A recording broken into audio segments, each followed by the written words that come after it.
સૌ પ્રથમ પહેલા તો બગદાણા ગામનો અમારા ભજનદાસ બાપાના ધામમાં અમે પધાર્યા છે અને બાપાના આશીર્વાદથી અને આજે આખો બનાવ બન્યો છે એના કારણે આખા સમાજમાં જે એકતાનો માહોલ જે બની ગયો છે એ બધાનો હું ખૂબ ખૂબ એક આભાર માનું છું કે આખા સમાજમાં જે એકતાનો માહોલ જે આ બની ગયો છે।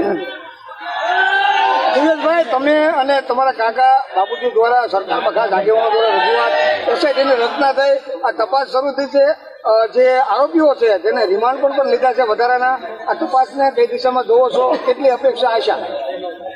આ ગુજરાતની ભાજપની સરકાર છે અને અમે જ્યારે આ મૌરી મંડળ નવનીતભાઈ વતી જ્યારે આ રજૂઆત કરવા સરકાર સમક્ષ ગયા હતા, સીએમ સાહેબ ખૂબ પોઝિટિવ હતા અને સાહેબે 2 જ કલાકના અંદર એસઆઈટીની તપાસ આપી દીધી અને એના પછીના સતત એ તમામ જે બાહોશ અધિકારીઓ છે એની તપાસને આગળ ધપાવી રહ્યા છે અને અમે એ તપાસથી સંતોષ છીએ। આજે તો મૂળ એવું હતું કે પુરુષોત્તમભાઈની નાદુરસ્ત તબિયત અને એમની પોતાની એક એવી જીદ હતી કે મારે બગદાણા જવું છે નવનીતભાઈ પાસે, પણ આપ સૌ જાણો છો એમની તબિયતના હિસાબે એ નહોતા હાજર રહી શક્યા, એટલે એના પ્રતિનિધિ તરીકે મને આજે એમને મોકલાવ્યો છે। સમાજના તમામ આ આખા પંથકના અને બધા સમાજના સંગઠનોના બધા આગેવાનો અહીંયા હાજરિયા છે।